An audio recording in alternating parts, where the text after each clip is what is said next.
Your blood type is not a fun fact. You probably think of it as a letter, maybe a plus or a minus, something you typed into a health app once and immediately forgot. But that letter is one of the most biologically loaded things about you. It shapes how susceptible you are to certain cancers, it affects how quickly clots form in your arteries, it determines whether your immune system treats a common virus like a mild inconvenience or an emergency. And almost nobody tells you this. So let me. Here's what your doctor probably didn't sit down and explain. Your blood type isn't just about transfusions. It's a full biological operating system, one that's been running in the background your entire life, making quiet decisions about which diseases can find you and how hard your body will fight back. The whole system comes down to something called antigens. Think of the surface of your red blood cells as covered in tiny Velcro strips. Each blood type has a different pattern of these strips. Some types have a lot of them, some have none. These Velcro tags are what your immune system uses to tell self from foreign. But here's the problem. Viruses, bacteria, and even cancer cells have learned to read those same tags. Some pathogens use your antigens like a lock-and-key entry point.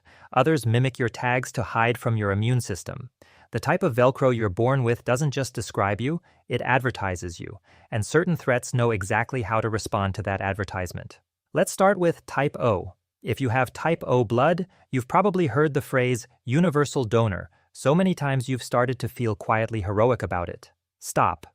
Type O gives blood easily because it has no A or B antigens, no Velcro strips for the transfusion recipient's immune system to attack. But that same absence is a two-sided coin, because having no antigens doesn't mean you're neutral. It means your immune system is hypervigilant. It sees anything that looks like an A or B tag as an immediate threat. This makes type O individuals statistically more reactive to certain bacterial infections, particularly H. pylori, the bacteria directly linked to stomach ulcers and gastric cancer. Studies have shown that type O people carry a measurably higher lifetime risk of peptic ulcer disease. Your stomach lining is essentially a more available target. The protective step here is specific. Get screened for H. pylori if you haven't. Not someday. This isn't a eat more fiber suggestion, this is a test your GP can run in an afternoon. Type O with chronic stomach discomfort should not be waiting. Now the scenario completely flips. Type A blood is the most common in parts of Europe and East Asia, and for decades it was assumed to be the safe middle. It isn't. Type A blood is thicker, not metaphorically, literally. The A antigen is associated with higher levels of a clotting factor called von Willebrand factor, which makes the blood more prone to forming clots. Imagine your circulatory system as a river. Type O runs fast and relatively clean. Type A runs like it has a little extra silt in it, not dangerous on a calm day, but in times of stress, illness, or inactivity, that silt tends to settle. Research published over the last decade has consistently shown that type A individuals face a higher risk of deep vein thrombosis, pulmonary embolism, and certain cardiovascular events compared to type O. There is also an established link between type A and higher susceptibility to certain strains of norovirus, the cruise ship illness, because norovirus uses the A antigen as an entry point. What do you do with this? Two concrete things. First, long periods of immobility, long flights, desk work, post-surgery recovery carry real additional risk for you. Move.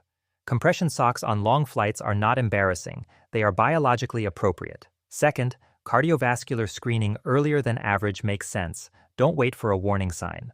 Type B is the rarest of the major types in most Western populations, and it comes with its own set of contradictions. Type B individuals have a lower risk of certain clot-related cardiovascular events than type A. The blood runs a little cleaner in that respect, but the immune-specific vulnerabilities are distinct. Type B is associated with elevated susceptibility to certain E. coli strains, particularly the kind linked to urinary tract infections and kidney complications. The mechanism isn't fully understood, but the correlation in clinical data is consistent enough to matter. There's also emerging research suggesting type B individuals may have a different inflammatory baseline, not higher or lower exactly, but different in ways that affect how the body responds to chronic low-grade infections. The action here, pay attention to recurrent infections that others seem to shake off faster. If you're getting UTIs repeatedly, don't just treat each episode in isolation. Talk to a doctor about whether there's an underlying vulnerability that deserves a longer conversation. And then there's AB. Type AB is the rarest major blood type, and it carries what I can only describe as a stacked deck. You have both A and B antigens, which means you can receive blood from almost anyone, but your immune system is also the most complex to manage. AB individuals carry the combined clotting risk of type A blood while also showing some of the inflammatory patterns of type B. More concerning, research from the Harvard School of Public Health found that type AB was associated with a significantly higher risk of cognitive decline and memory issues later in life compared to type O.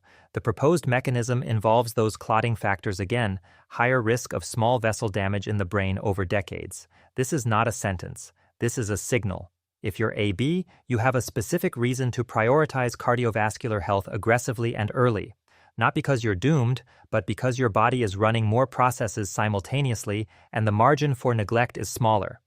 Now, the negative groups. And this is the part that almost never gets talked about directly. Being Rh negative, whether you're O negative, A negative, B negative, or AB negative, is often treated as a curiosity or a mild inconvenience. It isn't. The Rh factor is a separate antigen system from ABO, and being negative means your blood cells are missing a protein that roughly 85% of the population has. In a transfusion emergency, finding compatible blood for Rh negative patients is significantly harder. In many parts of the world, in a crisis, it means delay. It means calling 3 hospitals instead of 1.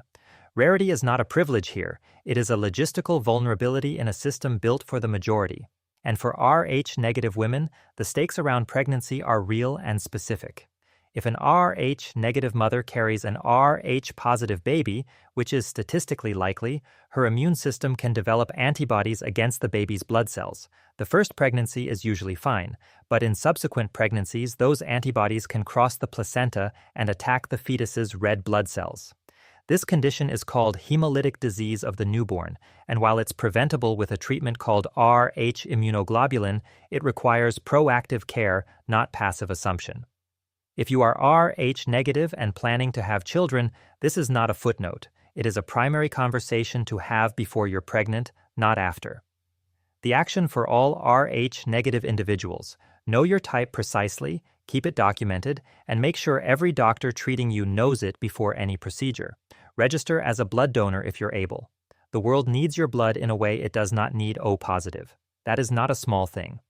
So here's where we are. Type O. Higher stomach cancer and ulcer risk. Get tested for H. pylori.